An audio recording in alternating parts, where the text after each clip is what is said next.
in Rwanda because of my videos. It's there. Even in Ghana, I meet them every day. It's not like I'm saying things that I don't know. I just don't like talking about myself, but I see it. I have 1.1 million subscribers.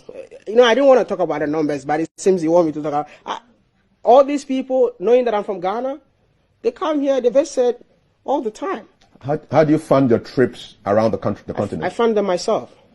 From your work you do on social media? The work that I do, yeah. How does it, I know you're big on YouTube, but you're on Facebook as well. Yeah. You're on Twitter as well. Yeah. I don't see you on TikTok unless you're going undercover there. No, I used to have TikTok when during the Chinese version of TikTok. That's when TikTok came initially. So I used to be a TikToker, but I felt like you need to be stupid to go viral on TikTok when I was based in China, because it was a new app that came into the scene. So if you are using TikTok now, TikTok was not called TikTok. TikTok was called Douyin in China. It still exists. So the Chinese version, but we get paid for using TikTok when I was based in China. But at the end of the day, I was sounding so stupid. How do you mean? They always want you to, for you to go viral, you need to do silly make things. fun of yourself. You know, like what? Give me an example. I mean, like using my skin color. Oh, it's saying that if I eat chocolate, I'm gonna bite myself and stuff like that. Oh man. You know, and we had Chinese audience that time. So Chinese audience, this is the kind of things that they want to see. You making fun of your making because fun of you're black. Because you're black. Yeah. You know, and it's happening in China, even so many, because you make a lot of money. It's happening even in Africa, because BBC did a thing about Zambia where you have people getting kids to do all kinds of crazy videos. I don't know if you saw, so that was the video that I did, and BBC followed up. I see. So they reached out to me for everything that BBC did, it was through me. But I just don't like credit. That's why I didn't want to, It was my video, I brought the video up, and Runako is my friend, and Runako has to go for the journey as discovering where the guy is. What's the most surprising thing you've discovered on your trips around Africa?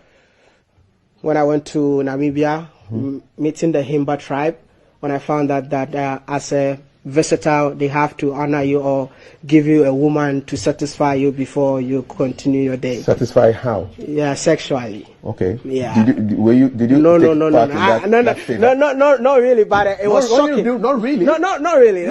Yes. It was it can't be not really, my brother. You know, they asked me and I'm like, nah. But it was shocking. They wanted to give you a woman. Yeah. So as soon as you visit them, they give you, maybe some of them have 2, 3 wives. So they'll give you one of them. Hey, this is my second wife. Take care of my friend. She's available for you. Available for you. You know people who have taken advantage of that? I don't take advantage of those. Yeah, but you know people who have? No, really. I don't know. Do you regret not taking the decision? I think I just went there, had fun, and got out. Yeah. But that would have been fun, though. I mean, not that kind of fun. Not that kind of fun. Yeah, but apart from the sexual gift, I mean, what else excited you about Namibia? Namibia is so beautiful. Like, okay, so I didn't even know that there's a country in Africa that looks exactly like Dubai. You see, a country with the dunes, which is the sand. Desert, and the ocean meets each other. And after I did that video, the video went viral. I think the Namibian embassy here called me 2 days ago. I was there, and they were like, since I did that video, so many Ghanaians are coming to the embassy to tell them that they're going to Namibia just because of this video of Wadamaya. So they gave me a long-term visa right now to enter Namibia anytime I want to. You are a tourism ambassador. Kind of unofficial. That's unofficial. Yeah. Unofficial. And I don't want it to be official. Okay. Why not? Huh? I want to be me. I want to be free. I want to be able to say what I want to say. Not too many restrictions, because as soon as you start working with an entity, you have to make sure that you go and play by their rules. And when it comes to that, my appearance has to change. But if they want to work with me, like they want me to be who I am, I'm cool with it. They have to accept the man who wears slippers and shouts in his video. Thank you. Because I don't want to be somebody that I'm not. That is me. I read a message here from somebody on Twitter. It says, my ability to learn and study in Russian language was inspired by a video I saw you speaking Chinese. You may not know, but you're inspiring people out here. I'm not fond of choosing role models, but you're one of the few who inspired me, your journey. So this is a tweet out there. So somebody. That's amazing. Yeah, that's amazing. I think I've met so many people like that. Yeah, at the airport, telling me that because of you I learned Chinese. There's a guy who lives in a village I wish I can mention the name. I don't know the exact name, but he has never been to China, but he speaks Chinese because of my videos. He's on Twitter all the time. I think he speaks Chinese. He speaks fluent Chinese, and I was amazed. And all the time he tags me. I think he went to see my mom recently. My mom is here, by the way. Yeah, shout out to mom. My mom is here. Yeah. So the guy went to see my mom in the village. So this guy speaks Chinese just because. And he learned it here. He learned it in Ghana just by watching my videos and being inspired to learn the language. Let's talk about your mom though, because your mom is linked to how people call you. Exactly. I mean, I know you're Berthold. Yeah, Berthold. Yeah. Berthold is your name. Who calls you Berthold? My dad. Your dad calls you Berthold? My dad calls me Berthold. My mom used to call me Berthold, but I think my mom is now calling me Wadamaya.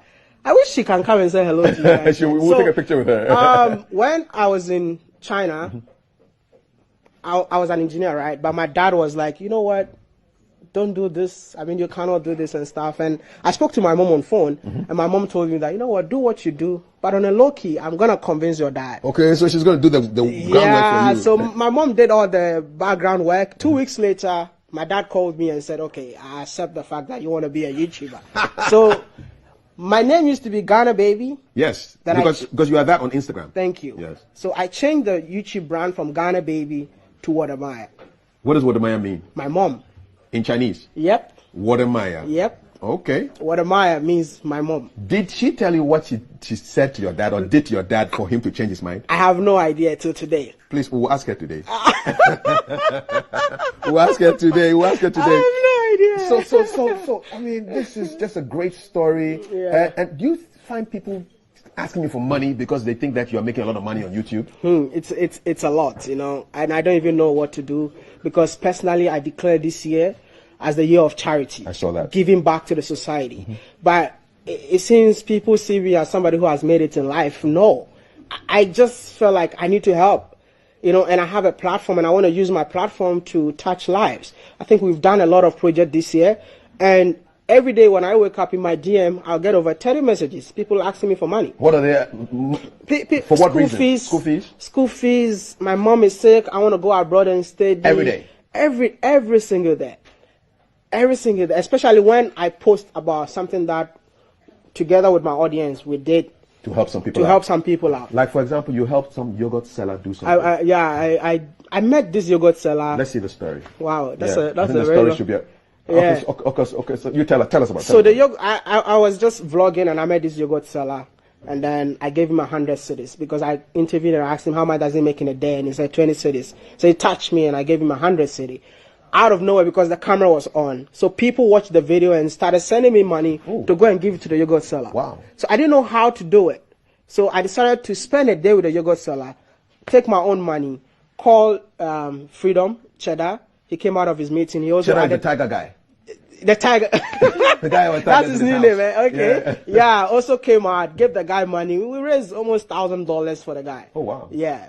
So this year is a year of giving. A year of giving. That's why the people are inside your DM. Different African countries, not just Ghana. That's why they're inside your DM. Yeah, I think so. They want you to give. No, I mean, I can't give everybody. I'm just going to do what I can. And my giving is more like when I meet you along the way and something touches me to do something for you, that's what I'm going to do. It's just like being in South Africa.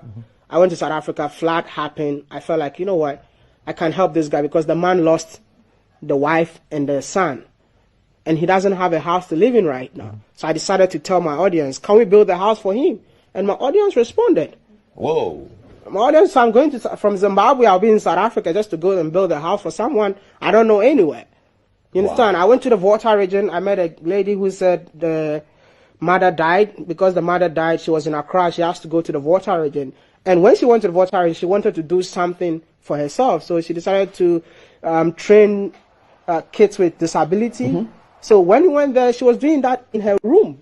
And I'm like, that's an interesting story that this girl need help. So what I did, I told my audience, can we build a school in the Volta region? And my audience responded. And they did it. We did. So we saw the land. The money is already there. All we need to do is to start the project. So this is the kind of audience that I have. They're willing to support anything that I bring on board. And it looks like you're going to spread the message not just from around Africa, but to the black diaspora. Because I saw a picture of you with the Haitian flag. Yeah. And I actually sent that to one of my Haitian friends. I said, this chap is Africa's most influential YouTuber, and he wants to go to Haiti. Why do you want to go to Haiti? I will tell you something. Africans in the Caribbean, I would say Africans in the Caribbean, and black people in the Caribbean are Africans. Of course. But I didn't know that. So along my journey, I discovered that. And when I started doing videos in Africa, most of them were like, oh my goodness, I never knew this is how beautiful Africa is. I'm coming to Africa. So some of them even came here. So when I saw that, I'm like, you know what, it's time to bridge the gap between Africans in the diaspora and Africans in Africa. So I'll actually be in the Caribbean in September. Haiti being the first country. I'll give you a couple of people to go and see. I know that would be amazing. Yeah, and learn a little words of Ever. Do you speak some Ever? No. Because a lot of Ever people ended up in Haiti. So you listen to the music and you think you're listening to Ghanaian because, music. I didn't even know that until I went to Togo. I went to, what do you call it? The Volta region. And if you go to Togo, there's a place called Togoville. Yes. If you've been there, you will realize that the people came from there. Because when you go to Togoville, only voodoo and Christianity is the only religion that exists in there. Indeed. So the Haitians took that from there and took it to Haiti. So when you go to Haiti, it's just voodoo. That's it. Big time. Wow. Somebody said you look a bit like, a lot like Marcus Garvey. I mean, the Pan-African, this is Kwame Nkrumah's mentor. Yeah. And they said you are doing what Garvey was doing, the whole back to Africa, Africa must be free, Pan-Africanism thing. You are doing it with your videos. How do you feel to be connected with a man like Marcus Garvey, a great guy like that? I mean, Black Star Line, everything came from him. The first time I saw that, I actually cried. That's why I just wrote interesting. Yeah. Because I didn't even know who Marcus Garvey is before. I felt like I've lived in China, I'm back in Africa, and I think I need to let Africans believe in Africa and come back home. And when I started making the videos, I saw the diasporans moving to Africa. I have proofs about all of that. So people thought that this guy is actually doing the work of Marcus Garvey. And somebody started using my photo and Marcus Garvey's photo and said, he looks like Marcus Garvey. Yes, I wish you could pull up that picture of Marcus Garvey so that you can see that, because you look a lot like him. Yeah, I didn't know that, but Yes, and there was one of him wearing a hat and everything. You look so much like him. And I think you're doing the work. You're doing the spiritual. That's you, man. That's you, man. Wallahi, that's you. You're doing the work of Marcus Garvey, man. And he was, this is like Pan-Africanism, this is like reggae, Rasta, Ghana, everything. Exactly. Listen, I wish this conversation could continue on and on and on, but I see that you're doing a lot, projecting not just Ghana but Africa, and let's just take it back to Mom, because Mom is ready to talk to you now, man. And describe that relationship. Were you always very close to her when you were growing up? I think I got close to my mom after China. After when I came back, I was close to my mom, but not that close. But when I came back from China, that's when I learned to appreciate my mom more, because the things that she used to teach us, with the values that she was instilling within me, I thought she was being too much. But when I went to China, I felt like that values made me who I am today. So when I came back, I wanted to show her all the love that she needs. So my mom is untouchable. That's why you don't play with your mom. No. My mom, for me and my mom, come on, she knows it. She knows Charlie, it. say something to Mama, man. Mama is ready to talk to you. Asma, you want to talk to me?